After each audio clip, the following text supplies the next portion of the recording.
Ben voyons. C'était bien.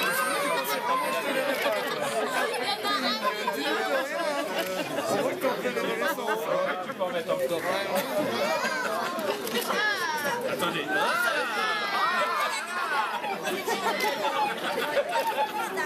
Vous voulez encore un peu? Allez, encore un peu là. Attention, regardez.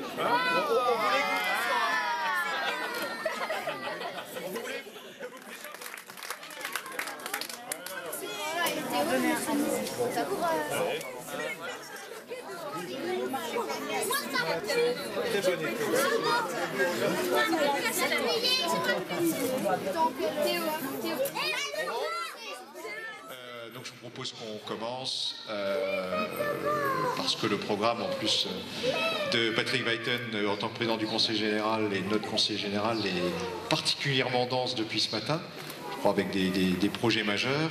Et donc je le remercie tout particulièrement de sa présence aujourd'hui. Donc je vais tenir un propos œcuménique en ces temps de campagne électorale. Et avant tout commencer par remercier toutes les personnes qui nous aident dans ce projet. C'est arrivé à 11 septembre en 2009, nous avons donc fait déjà longtemps, nous avons donc eu à subir cette bien triste événement qui était un incendie criminel dans cette école. C'est un moment qui a beaucoup marqué l'ensemble des habitants de la commune, qui a marqué les enfants, qui a marqué les parents, qui a marqué toutes les personnes, tous les Tervillois qui avaient connu cette école auparavant. Je me souviens d'avoir reçu de nombreux témoignages, d'avoir vu sur site, alors que l'incendie venait de se dérouler, de nombreux adultes qui venaient avec tristesse constater la disparition de leur école et je dirais un petit peu l'effacement de beaucoup de leurs souvenirs. J'ai une pensée donc en premier lieu pour tous les Tervillois qui ont été très tristes de cet événement. J'ai une pensée toute particulière pour tous les enfants que je remercie au nom de tous d'être présents ce matin parce que je sais que ça a été pour eux non seulement un traumatisme mais qu'en plus aujourd'hui ils suivent leur scolarité dans des conditions qui ne sont pas idéales et je sais que certains d'entre eux n'auront finalement connu que pendant leur scolarité primaire que les préfabriqués. Voilà. Ça me donne l'occasion néanmoins de parler de vos enseignants et de l'équipe d'enseignants car je sais qu'ils font tout ce qu'il convient de faire pour vous rendre la scolarité la plus enthousiasmante possible, la plus efficace et utile aussi. Je ne vois pas Monsieur Delon que j'ai vu tout à l'heure, j'ai vu les enseignants. Monsieur Delon, je ne manque jamais de lui rendre hommage parce que c'est un directeur d'école qui fait beaucoup de choses, qui est tout à fait exemplaire, qui avec son équipe se mobilise en toutes circonstances au service du service public de l'éducation et qui, malgré les difficultés, continue à assurer sa mission avec fermeté, sourire et enthousiasme. Donc mes remerciements vont tout particulièrement à votre équipe, Monsieur Delon, également.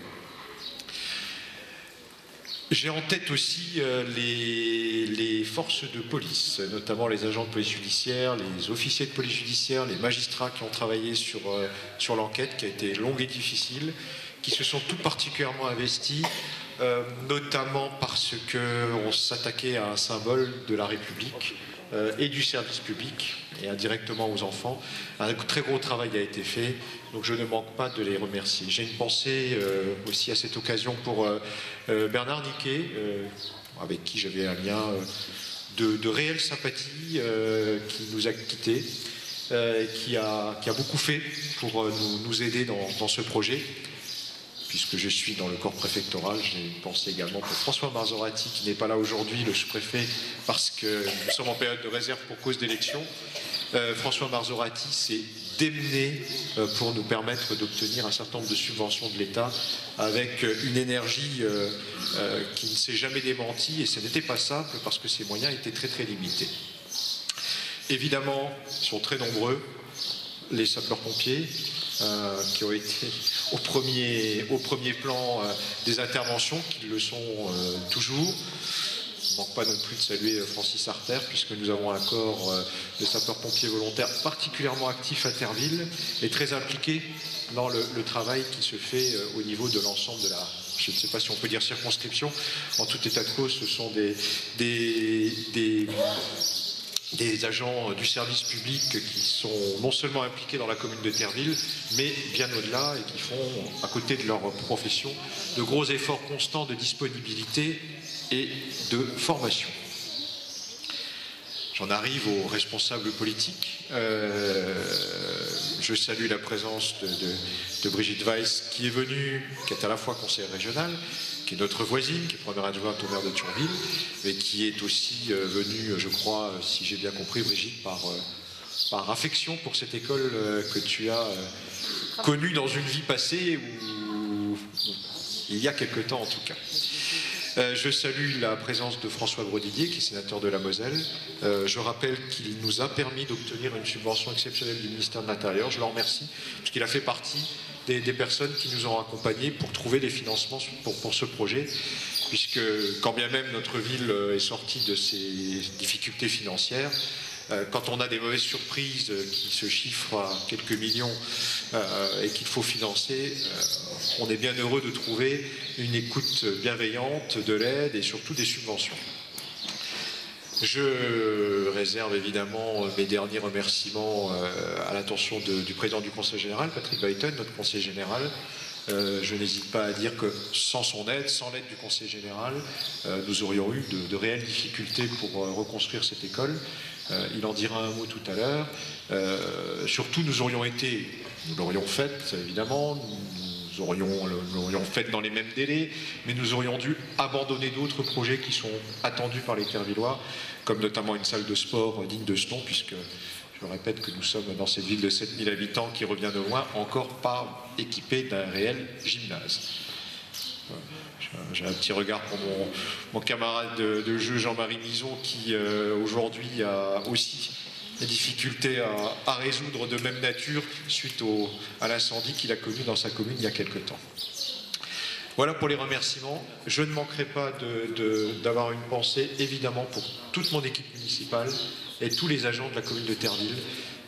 J'aimerais souligner à l'attention de tous les habitants, parents qui sont là, que ce n'est jamais que mon travail qui vous sert, c'est le travail de tous, y compris des fonctionnaires. On a une équipe de fonctionnaires à la mairie qui est tonique, dynamique et qui est très dévouée.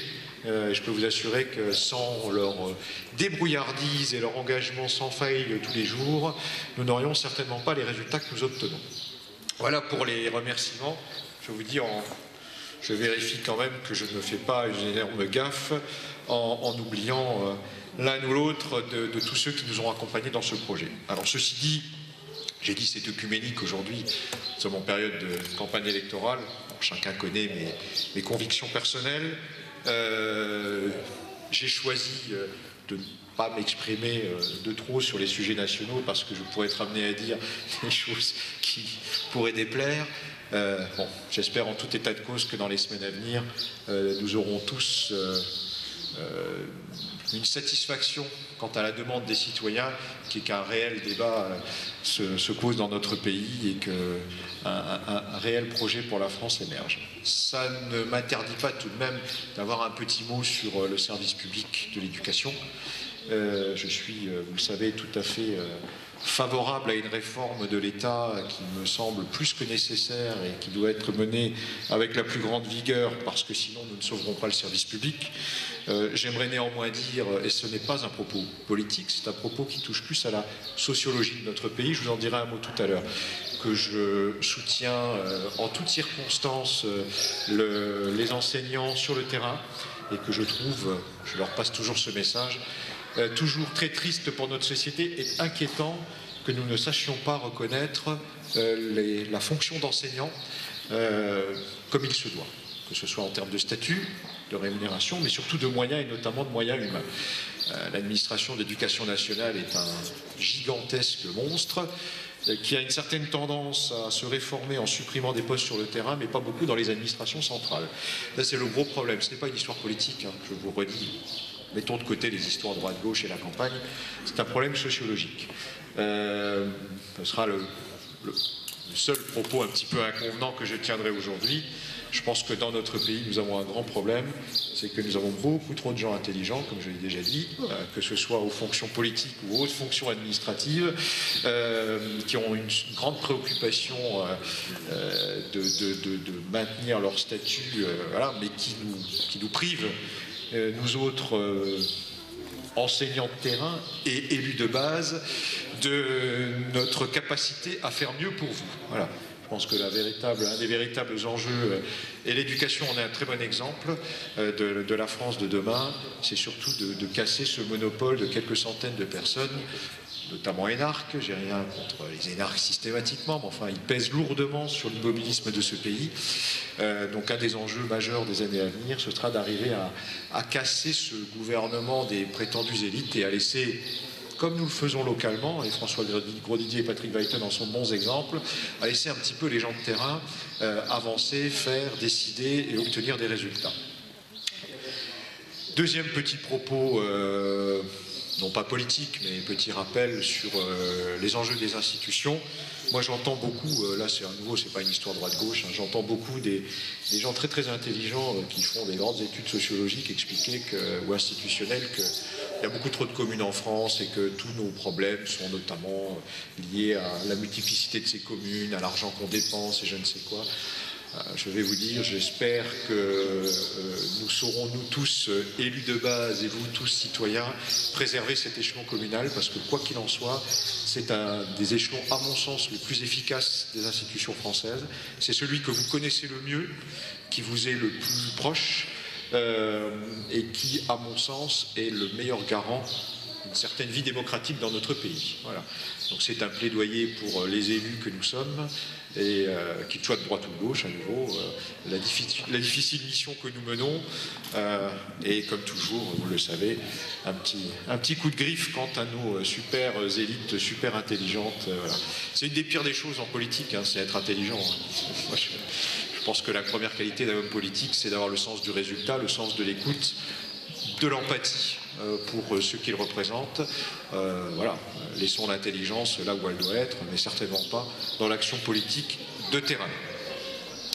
Ceci étant dit, et comme la journée est encore longue pour bon nombre d'entre vous, parce qu'il y a tout un circuit du Conseil général, je vais donc passer la parole aux personnalités qui ont bien voulu venir aujourd'hui à Terreville, qui nous ont aidés, que je remercie à nouveau.